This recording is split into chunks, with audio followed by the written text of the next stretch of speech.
what's going on, everybody? I'm Noah from PhoneDog.com, and this is the Samsung Impression, one of the new AT&T messaging phones launched just before CTA in Las Vegas a couple weeks ago. It's the Samsung a877 Impression. It's a QWERTY messaging phone. You can see it's a slider. It's got a full QWERTY. Oh, it's got a camera too. Oh, look at that. It's me in stereo. And what if I just leave it like this? That'd be kind of funny. Let's do the rest of the intro like this. It's a QWERTY slider phone, and it's the first phone on a US carrier to have an AM OLED screen. Active matrix organic light emitting diode, if I got all that correctly. It's a new screen technology. Samsung showed this off actually on the Omnia HD at Mobile World Congress. But that's not a US carrier phone. That phone's not even in stores yet. But this one is the Impression. It's a big, vivid, beautiful display. Works well inside, works well in sunlight as well. 400 by 240 resolution, nice and big. It's a touchscreen. It's got the TouchWiz UI and everything on it, and the full QWERTY board, as you can see. And on paper, even on first impression, this is a killer messaging phone. I've had it for a little while now, put it through its paces. Full review coming up, and I'll, without spoiling the review, I'll tell you two things about this phone to consider. Oh look, now see, you can only see my fingers if I'm behind the camera. Number one, this phone, it's kind of interesting because at the same time this was launched, LG launched the Xenon on AT&T, which is a similar QWERTY slider phone. It doesn't have the AMOLED screen, but it's half the price. The Impression $199 on contract, the Xenon $99 on contract. So that's, a head-to-head, is it worth the extra money? And then the second thing, in testing this phone out, lots that I liked about it. A few things, I'm not so sure about. One is I had some reception issues, which I'll get to in a second, particularly with data. Second is, for as gorgeous as the display is, there's a quirk about video playback that I'm a little disappointed in. I wish they'd done a little bit more to take advantage of the display. It's not quite the super high quality of the Omnia HD, but it's still really nice, and it looks great, like I said. Anyway, Impression. Did it make a good first impression? Yes. Has it made a great long-lasting impression on me? Let's get into the review and find out. Alright, so here it is, the Samsung Impression. We did hands-on video of this at CTIA. We did an unboxing video. Now I've had it for a little while. Full review. 3-megapixel camera on the back. The AMOLED touchscreen. The full QWERTY board. You've got 3 buttons on the front for call, cancel, and back. You've got on the top the Samsung proprietary connector for headphones, charging, other accessories, data cable. I really wish they would drop this and standardize, go with a 3.5mm audio and micro USB for everything else. But hopefully Samsung will be doing that soon. You've got your lock switch. You've got a soft key which is mapped to the camera right now. You've got a rocker switch. Oh, I'm sorry, this is the hold button on the side. Sorry, this is yeah.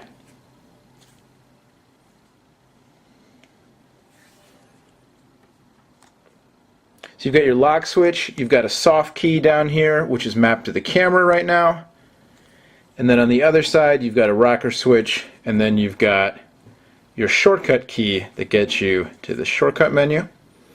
All in all, this is a great messaging phone in a lot of ways. The QWERTY is really comfortable, it's nice and big. The phone, it's kind of large. It's not super thin, but it's thin enough and light enough that even though it's kind of large, it feels pretty good in the hand. Here's a little size comparison. I've got a BlackBerry 8900, and the Impression longer but a little bit narrower.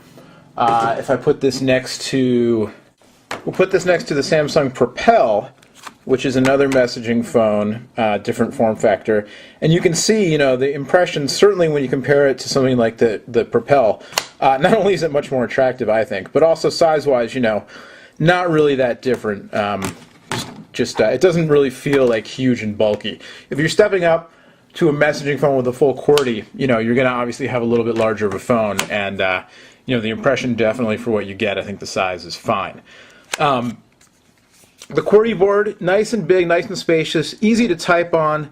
We'll go to the messaging interface here. Create a new message.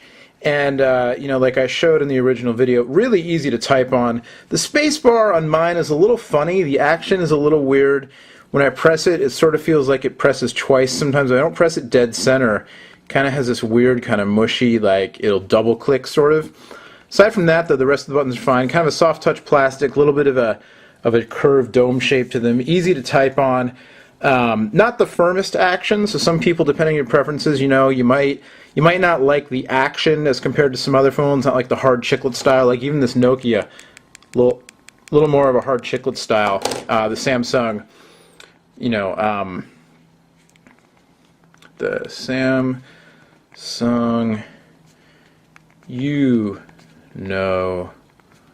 a little bit softer action, but easy to type on. Again, large keys, decent amount of space in between them, double wide space bar is good, and your dialing keys are all easily labeled there.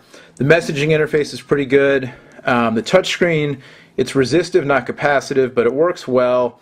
Samsung's resistive touchscreens are not the best in the business, for sure, but they're getting better, and not too bad. All in all, would love to see capacitive instead.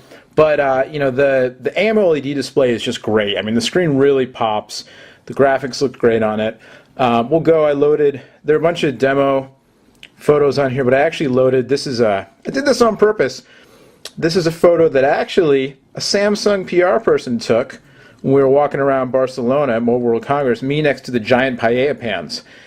You can, from this photo, you can either guess that I'm very small or those paella pans are very large. I will leave that up to you to decide.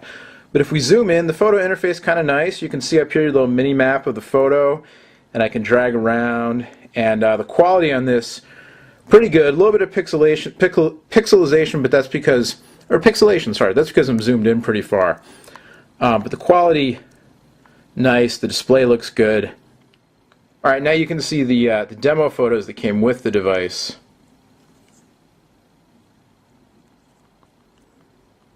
And again, the quality of the display really quite good.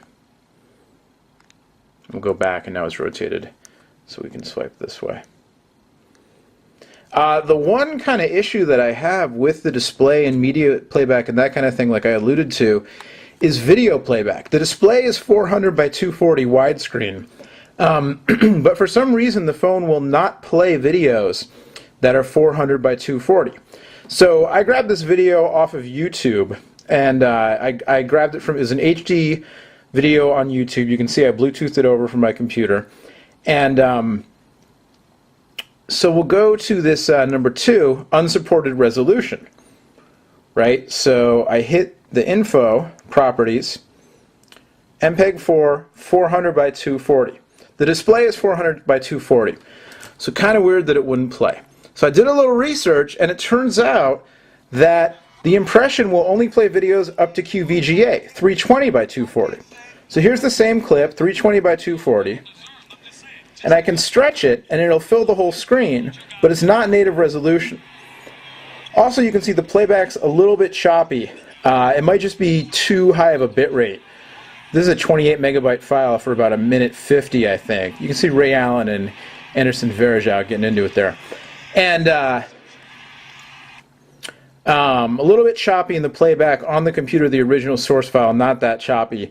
So maybe too high of a bit rate. But kind of weird that, for a phone that has such a great display and it's a new technology and everything, you would have thought they would have made sure that it could handle videos that were custom formatted all the way up to the full resolution, 400 by 240, but instead it maxes out at 320 by 240. Kind of a minor disappointment, but then again, if when you're looking at this phone, or you're looking at it compared to some of the other options, like I said, the Xenon, similar device, a little bit cheaper, the display is not quite as, as high tech, or the iPhone, which, you don't have a QWERTY board, but there's a lot going for the iPhone, that the impression doesn't have, and that phone also $199 on contract.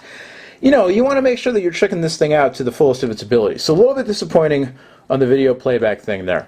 Otherwise, again, the phone, here's the TouchWiz UI, and it's not a smartphone, it's a feature phone, but Samsung putting the TouchWiz UI on all their different phones. It's got the AT&T GPS services on it. It's got all the AT&T media net and the web browsing and all that stuff.